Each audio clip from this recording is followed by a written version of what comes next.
이번 시간에는 둘째 짐승편 3부로 네로 황제가 첫째 짐승이라는 주장은 과연 근거 있는 주장인가에 대해 다루고자 합니다. 지금까지 무천연설은 첫째 짐승이 네로 황제이고 그 근거가 바로 네로 황제 헬라어를 히브리어 음력으로 바꾸어 게마트리아 방식을 적용하면 666이 나온다고 주장합니다. 또한 짐승의 표는 네로 황제 당시 발행되었던 카라그마라고 주장합니다. 그렇다면 첫째 짐승이 네로 황제이고 그 근거로 네로 황제 이름이 666이 된다는 무천연설의 주장은 과연 옳은 걸까요? 이에 대한 반론으로 첫째, 정작 AD 90년 이전의 성도들은 짐승과 짐승의 표를 몰랐습니다. 왜냐하면 짐승과 짐승의 표는 요한계시록에만 등장하는데 요한계시록은 AD 90년경 도미티안 황제 때 쓰여졌지만 네로 황제는 AD 68년에 죽었기 때문입니다. 따라서 네로 황제 당시의 성도들은 네로 황제를 적그리스도나 짐승으로 규정하여 대항하지 않았고 당연히 당시 발행됐던 카라그마를 짐승의 표로 인식하지 않았습니다. 그런데 1500년이 지난 후세대, 특히 무천연설에서 갑자기 네로 황제가 첫째 짐승이라고 주장하고 있는 것입니다. 실제로 그랜트 오즈번 주석에 따르면 당시 초대 교부들의 주석이나 해설서, 설교 등에는 네로 황제가 짐승이라든가 666으로 해석했다는 그 어떤 표현도 등장하지 않는다고 적시하고 있는데 이에 대한 무천연설의 해명은 네로 황제 때 있었던 박해 사건에 대한 성도들의 트라우마를 적용한 것이라고 주장합니다. 이필찬 교수의 주장을 빌려보면 실제 30년 정도 차이가 있는데 그럼에도 불구하고 네로 황제를 기독교 성도들을 핍박하는 폭력성 있는 존재의 모델로 등장시킨 것은 기독교인들에게 네로에 대한 깊은 상처가 있기 때문이다 라고 주장하고 있습니다. 만약 이필찬 교수의 이러한 주장이 사실이라면 짐승과 짐승의 표는 실제가 아닌 픽션이 되며 이는 요한계시록 전체를 계시가 아닌 허구적 픽션으로 보는 것과 같습니다. 이러한 인식은 무천연설주의자들이 요한계시록을 어떻게 바라보는지를 여실히 드러내고 있습니다. 두 번째로 로마 당시 성도들의 재림에 관한 인식과도 배치됩니다. AD 90년경 사도 요한이 요한계시록을 기록한 이후부터 당시 성도들의 믿음은 로마 박해 끝에 예수 그리스도가 재림하여 성도를 괴롭힌 로마와 새 악한 영을 심판하고 성도들을 천년 왕국으로 이끈다라고 생각했습니다. 그렇기 때문에 네로 황제는 적그리스도가 될 수 없습니다. 왜냐하면 적그리스도가 나타나면 재림이 실현되어야 하기 때문입니다. 이는 그랜드 주석에서도 잘 밝히고 있습니다. 이를 증명하는 것이 요한계시록 이후에 쓰여진 요한 1서 2장 18절입니다. 사도 요한은 여기서 지금은 마지막 때라 라고 기록하였는데 이 말씀을 보면 적그리스도는 마지막 때에 나타나는 것으로 표현되어 있습니다. 따라서 당시 성도들은 이때가 마지막 때라고 규정하고 살았던 것입니다. 그런데 어떻게 이미 30년 전에 죽은 네로 황제가 첫째 짐승, 즉 적그리스도가 될 수 있을까요? 세 번째 반론으로 당시 둘째 짐승은 누구인가입니다.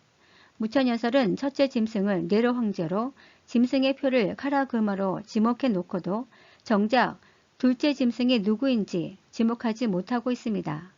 사실 둘째 짐승은 첫째 짐승의 우상을 세우도록 강요하고 짐승의 표를 발행하여 성도들에게 핍박을 가하는 실질적 행동 대장으로서 첫째 짐승보다 더 무섭게 각인되는 존재입니다. 따라서 성도들의 입장에서 보면 네로 황제보다 둘째 짐승이 더 많이 회자되었을 것입니다. 그럼에도 불구하고 무천연설은 둘째 짐승이 누구인지 전혀 지목하지 못하고 있습니다. 이에 대해 무천연설의 해명이 필요합니다. 네 번째 반론으로 네로 황제는 자신의 우상을 전국적으로 세운 적이 없었습니다. 즉, 둘째 짐승은 크게 세 가지 역할을 담당했는데 그 중에 하나가 우상에 대한 경배 강요입니다. 하지만 그 당시에는 네로 황제의 우상을 세워 네로 황제에게 경배하도록 강요한 적이 없었습니다. 다섯 번째 반론으로 당시 네로 황제는 성도를 박해했어도 전면적인 경제 제재를 한 적이 없다는 것이 보편적 견해입니다. 그랜트 오즈번의 요한계시록을 보면 여러 신학자와 역사학자들이 지적한 것처럼 로마 당국은 그리스도인들을 박해를 하였지만 경제를 규제하지는 않았다라고 기록하였고, 카리드의 요한계시록에서도 보면 로마 당국은 황제의 숭배를 거부한 대가로 경제적 제재를 가한 적은 없다라고 기록하고 있습니다. 무엇보다 당시 발행된 카라그마는 상인들에게만 적용되었을 뿐 일반인들은 대상이 아니었습니다.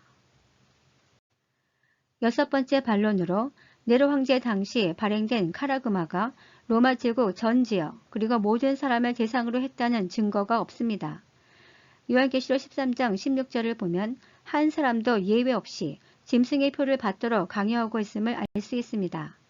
그러나 네로 황제 당시 발행된 카라그마는 특정 지역, 특정 상인을 대상으로 발행된 것으로 알려져 있으며 이 증서가 전 지역, 모든 사람을 대상으로 발행했다는 증거가 없습니다. 다시 말하면 요한계시록은 전 세계 모든 사람을 대상으로 하고 있음을 일관되게 표현하고 있습니다. 즉, 심판의 대상도 전 세계 모든 지역과 모든 사람이며 구원의 대상도 전 세계 모든 지역과 모든 사람입니다.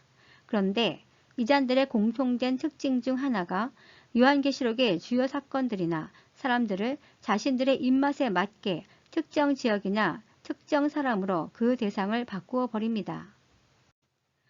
예를 들어 신천지를 살펴보면 신천지 교리의 핵심은 구약의 이스라엘이 타락하여 신약때 교회가 그 자리를 대신하였고 재림때 교회가 타락하여 신천지가 그 자리를 대신하였으며 14만 4천 명은 신천지라고 주장합니다. 문제는 현재 신천지 성도의 97% 이상이 한국인이라는 사실입니다. 그러면 한국인만 구원받을까요? 그게 아니라면 신천지 중심으로 전 세계 복음화는 언제쯤 이루어질까요? 결국 신천지는 자신들의 교회를 대체했으므로 계시록 13장에 땅에서 올라온 짐승 666은 구약시대 솔로몬의 666을 빙자한 것으로 성도들을 미혹하여 우상을 섬기게 한 거짓 목사를 말한다라고 주장합니다. 어이없게 짐승의 표가 신천지의 대척점이 되는 거짓 목사로 둔갑시키고 있는 것입니다. 따라서 무천년설이 네로 황제 때 둘째 짐승을 지목하지 못하는 이유는 첫째, 네로 황제 때 일부 지역에서 발행된 카라그마의 발급 주체는 상인 조합으로 이들은 종교와 연관성이 없기 때문이며, 둘째, 이들이 네로 황제의 우상을 세우도록 강요하거나 경배하도록 했다는 증거가 없으며, 셋째, 당시 발행된 카라그마는 상인들에게만 적용되었을 뿐 개인에게는 적용되지 않았습니다. 즉 개인들은 매매 행위에 전혀 문제가 없었기 때문입니다. 결국 당시 상황과 여러 조건으로 볼 때 네로 황제는 첫째 짐승이자 적그리스도가 될 수 없습니다. 그렇다면 첫째 짐승의 근거로 제시되는 네로 황제 이름의 수가 666이라는 무천년설의 주장은 합리성이 있을까요? 다음 시간에는 둘째 짐승 편 4부로 왜곡과 조작으로 만든 네로 황제 이름의 수 666에 대해 다루도록 하겠습니다. 감사합니다.